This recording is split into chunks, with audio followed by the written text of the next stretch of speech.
It's Divas That Care Radio. Stories, strategies, and ideas to inspire positive change. Welcome to Divas That Care, a network of women committed to making our world a better place for everyone. This is a global movement for women, by women, engaged in a collaborative effort to create a better world for future generations. To find out more about the movement, visit divasthatcare.com after the show. Right now, though, stay tuned for another jolt of inspiration. Well, hello, everyone, and welcome back to the Divas That Care. My name is Candace Gish. Oh, my gosh, guys, I'm excited. You know, it's that time of the month where I'm very excited to be chatting with a monthly guest of mine, and we always have some great shows, so we're really excited about that. If this is your very first time tuning into the Divas That Care, a huge welcome. The Divas That Care is now in its 12th season. We are listened to in over 30 countries around the world, and honestly, it is so cool. You know, I have this amazing opportunity to chat with women and even some men around the world, and it's just great to hear their stories and their journeys, and I hope that you are excited about these guests as much as I am. Want to check out some of our other programs? Make sure you go to divasthatcare.com. All right, today's monthly guest, my amazing friend, Rhonda Armour. I am so excited to have you back, girl. Thank you so much. It feels like it's been a long time, I think, because I was on vacation and it's summer and we're all so busy and everything, but I'm thrilled to be back for the month of August. So thanks for having me again. Oh, it is my pleasure. It is so great because, you know, when you and I chat, I always have all these tips that I learn from you, and I'm always writing them down, and I'm incorporating them into my life, and I'm sharing them with my family and my friends, and it's like, it's a great time. So before we kind of dive into today's program, would you mind introducing yourself to our new listeners? Sure can. So I am a nutrition and lifestyle coach. I'm a one-woman show. And what I offer for primarily women is custom coaching and really diving into the self-care habits that we all try so hard to integrate into our life and kind of, quote, you know, we should do, you know, like eating healthy and being active and being proper, all those things that we know make us feel amazing, but we have a difficult time integrating our habits into our life because we are so busy all the time. So my job and passion is to really have women recognize how amazing they can feel by making some small, integral, progressive changes into their life and build their confidence around their self-care. And like I said earlier, it's custom, so it's not a cookie-cutter approach. Every woman is different and therefore deserves a unique approach. And all of my coaching is virtual. So wherever you happen to be around the world, I can do coaching virtually with you to put your self-care back at the top of your priority list. And I love that. You know, I think that's the greatest thing is that you can help anybody anywhere in the world. Right. And I think that's what a lot of people are doing nowadays. You know, things are so different. The last couple of years has really transformed so many things. Some good, some bad. Yep. And now we're trying to navigate through those waters. And today we're going to be talking about mental impact because it really has been a struggle for a lot of people to maintain a healthy lifestyle when they're overwhelmed with a lot of things going on in their life. And I'm really excited about that because I know there's so many things that you can share with us today. Yeah. No, you're absolutely right. The challenge, right, is that we know that we are all so busy. And we know, again, sort of quote unquote, we should be doing all these different things to take better care of ourselves. But it's like, how do we do that? And then to your point about sort of the mental aspect of it, we know that especially in the last couple of years, mental health has been a real, focus out in society and people are struggling. And so then how do you find that balance between, okay, well, I don't feel good with regards to my mental health, but I know that by eating healthier and moving my body and all of those things, I know by taking better care of those habits, I will feel better mentally as well. But when it's tough, right? It's tough because there is a correlation there between how we take care of ourselves and how we sort of address our mental health. But it is definitely a challenge, and it's a big challenge right now out in society. It's what I'm seeing with my clients, like have sort of the mental capacity to wrap their heads around, you know, doing all the things that we're supposed to be doing to take care of ourselves. And that's, I think, warrants an important discussion. You know, I completely agree with that. And, you know, now that we're kind of closing out summer, depending on where you are in the world, some of people their kids are already back in school. Yeah. I really want to talk a little bit about how we can do the transition. You know, this has been a great summer. A lot of people have had the opportunity to finally get out there and do a lot of things. And now we're kind of doing that shift again. We're like, oh my goodness, I've had all this freedom to do so many things, but now we're kind of going back into more of a structure. So let's talk a little bit more about that. Yes. So the structure can be good. You know, we all love to be able to escape the structure, right? Trust me, I love it. I think it's great for, you know, our mental health to be able to escape the structure and sort of the routine and the daily grind, right, that we're always in. But there's something to be said about that routine and the structure that we tend to thrive on, right? Because we can be a little bit more proactive with our self-care because we know what's happening in our lives versus it just being sort of a free-for-all and we're winging it all the time. And then we don't tend to make the best choices around our self-care. So I think as we sort of wrap up summer, and while it's been great to have that sort of carefree lifestyle, and again, really good for us mentally and physically as well, I think it's good to start to sit down and establish what your self-care plan is going to look like as you move into the fall, right? So you're right, kids are going back to school, if not already, you know, back to school. So maybe you have a little bit more time that you can sort of carve out for yourself to develop a bit of a self-care routine, whether it's first thing in the morning, whether it's maybe on your lunch hour or in the evening, things that are important to you, and establishing what those small habits are going to be. Again, not to add things to your plate or sort of turn your world upside down, areas that are important to you that maybe you have been your best self at, whether it's nutrition, it's exercise, sleep, stress management, hydration, all of those things. Pick a couple of things that you'd like to zero in on and carve out time for yourself. But it's about developing a plan for yourself. We can't just sort of dive into things and go, well, I'm just going to eat healthier. Well, what does that mean for you? How are you going to be able to integrate that into your life and take small measures so that you can slowly build your confidence and then have some consistency around those behaviors? So you're mentioning plans here. Is that something? So every plan is different, obviously, for each person. Yeah. How do you do that? Like, are we talking baby steps? Are we talking about getting, maybe one day a week we're trying to add things on into our plan? Or, how do people visualize that? Because a lot of people might be tuning in for the first time and saying, well, what does she mean? Do I have to change my whole life in 7 days? But you're not really saying that, are you? Absolutely not, 100%. It is better if you go slow. It's better if you bite off, little bits at a time. So if you're developing your plan, and I'm a visual person, so write it down, get a whiteboard, get, a piece of paper to type it out.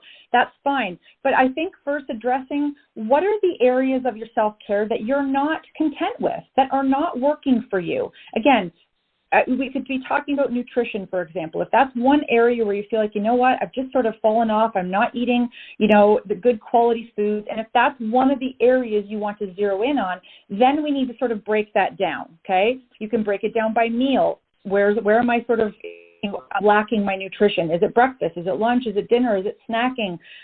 Break it down into small pieces. Okay, well, how do I, improve my breakfast? Okay, do I need to have something prepared for the whole week so that I don't have to make a new breakfast every single day?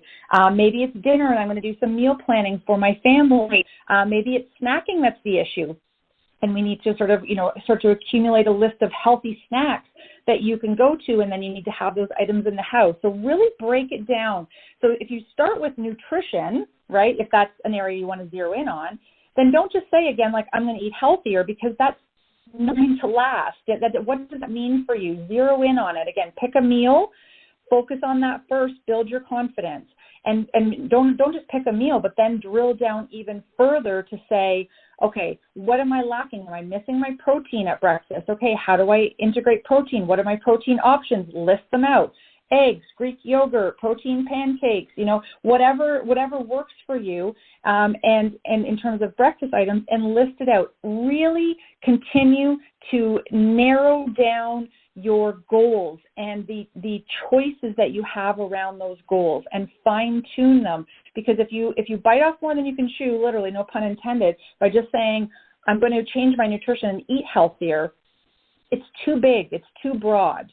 So really narrow it down, and that's why a visual is really helpful, because you can kind of, it's almost like a flow chart, right? You start with nutrition as the heading and then keep breaking it down further and further into the small, fine components until you can see, oh, okay, I can do that. I can integrate, more protein in my breakfast, and maybe that's the starting point. So it's really, really breaking it down. I hope that makes sense, into sort of the small details for yourself, so that you can make sense of it.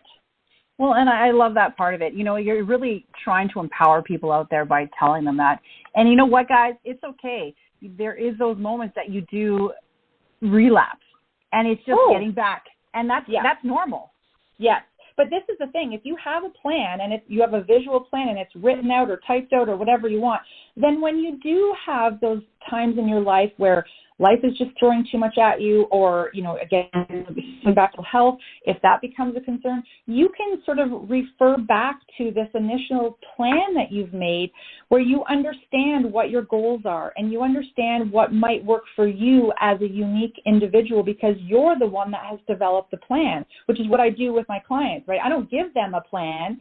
We create a plan around all the different self-care habits. And you're right, it's not a straight line to success. There's going to be bumps in the road, and that's okay. That's life, right? But we want consistency. We don't want perfection. We're not aiming for that. It doesn't exist. So we just want some consistency around the behaviors. But that plan is really key, and people don't, I think, put enough stock in that, because we just assume that if we say to ourselves, I'm going to start exercising more, that we're just going to magically do it. And chances are we're not. We're not. Or we start and then we stop, and then we start and then we stop. And I want to, stop that for people. I want you to come up with a plan that you can realistically live with, and habits that you can build on and build on and build on. I love that. And for all of you listeners, that if this is your very first time tuning in, Rhonda does have a playlist of all of our podcasts that we've done with her, with a whole bunch of different episodes on, meal planning and so many different great topics. And you can check that out on our SoundCloud. We have a Divas That Care network playlist out there for Rhonda, and it is absolutely fantastic. And it's a quick way to check out a specific topic that you want to learn about. And just listen to it. So that's fantastic. Rhonda, let's talk some more about really planning for this fall. We're going to be coming into the new year again, which is so crazy, because this year has gone by so quickly. So what kind of tips can these amazing listeners utilize in the next coming months in order to get ready for, as I said, fall, going through the winter season? What kind of things can we prepare ourselves for? Yeah, and some people might be thinking, gosh, we're not even through summer yet. Why are we talking about this? But this is where that plan comes into place. It's about being proactive, right? We know it's not a surprise that fall and winter is coming, right? And so instead of being reactive and going, oh, shoot, I can't ride my bike outside anymore because now it's snowing. What is my plan going to be to get my exercise in, right? So that I really can't sort of hammer home enough that idea about the plan. And the plan can be, evolving.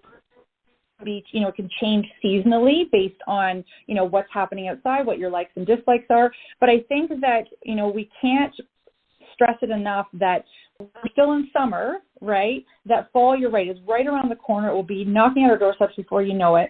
And then we have not created a plan for ourselves on how we're going to move forward with our self-care. And, we talked about this, I believe, last episode around, creating our self-care team, right? I think it's also important to assess who is part of our team, right? Whether it's, your massage therapist, or maybe it's your naturopath, or maybe it's your family doctor. Maybe you're part of your, or it could be a coworker or a family member or a friend who is involved with your life and understands how you operate, and bringing them involved, into the sort of the big picture as well, and touching base with all of those people to make sure you are taking care of the various aspects of your life. Your mental health, your physical health, how your work, maybe it's your workplace, maybe that needs to be, the environment around that and how you handle that needs to be changing. So considering all aspects of your life with your plan, so that as we move through fall, as we move into winter, you can have this sort of plan that continues to evolve for yourself, but it requires work, right? And, clients of mine, they get the benefit of me helping them sort of to come up with this plan. And we sort of do weekly check-ins, and we make sure the plan is, on the right path, and where do we need to tweak and make adjustments. But if you're doing this on your own, it needs to be looked at on a regular basis, right? Not just at the beginning of the fall and then you hope for the best. Continue to check in with yourself. Continue to see that you're on the right path and what needs to be tweaked and adjusted to fit your lifestyle. But you can also involve the family in this, right? To make sure that it's working for your family as a whole, if you're not sort of, a single person living on your own, to make sure that the family is engaged with your plan as well. One of the things that I like to do is I do a weekly check-in with myself, but I also do a monthly one, which is really good. Like, what did I accomplish this month? I do that for myself, for my family, for work, for, my fitness goals. And I think it's a really good way to help evaluate myself. So I make sure that I journal this down and then I can go back on it. It's like, okay, what did I do 6 months ago?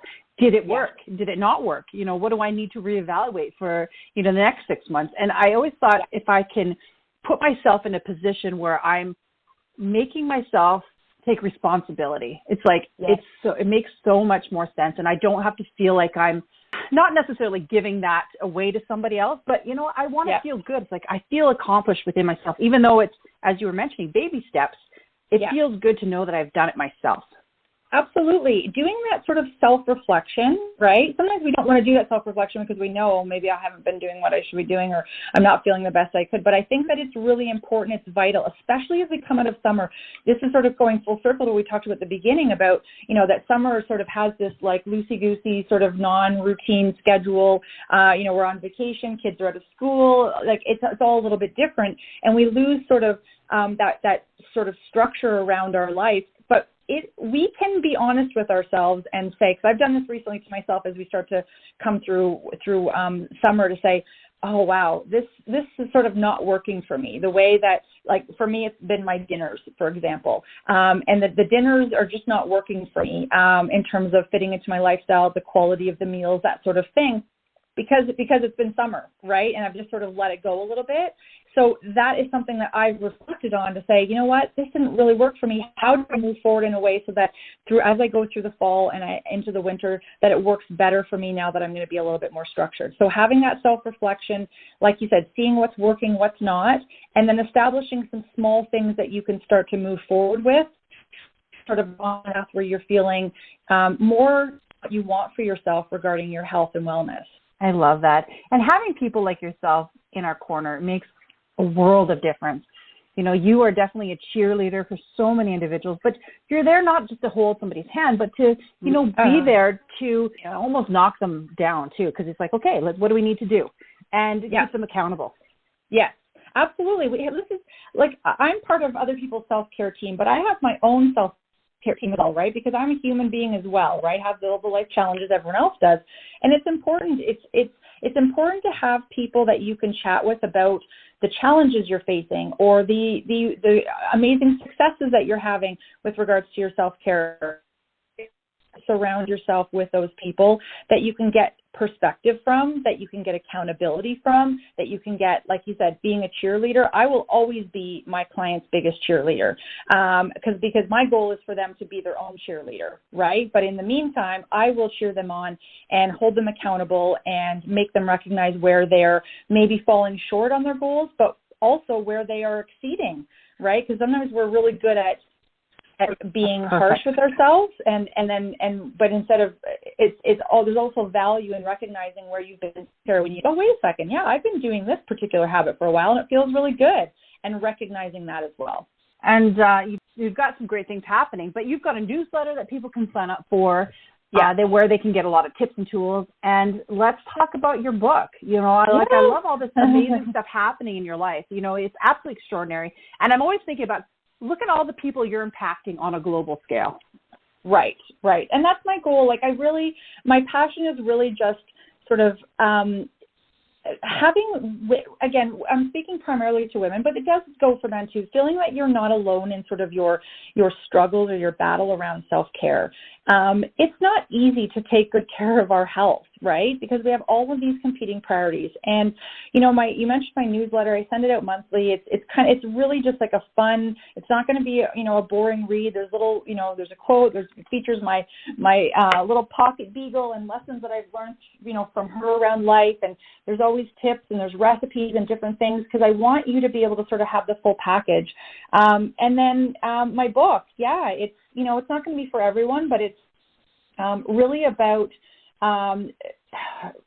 focusing on the inner work. A lot of what we talk about on this podcast, that inner work that needs to be done before we move forward with engaging in different habits. And I'm very sort of vulnerable and raw in the book. I've had my own sort of, issues with mental health, with my relationship with food, with body image, different things, and how that shapes us in terms of taking care of ourselves, and what I have learned through my own journey, what I've learned through the journeys of my clients, and what I feel is important, again, is that inner work that I feel like we need to be a bit more in tune with before we just jump the gun and say, okay, I'm just going to start eating healthier, or I'm going to sign up for this new diet, or I'm just going to start exercising. There's steps that need to be taken, sort of, and it's not another diet book or another self-care book.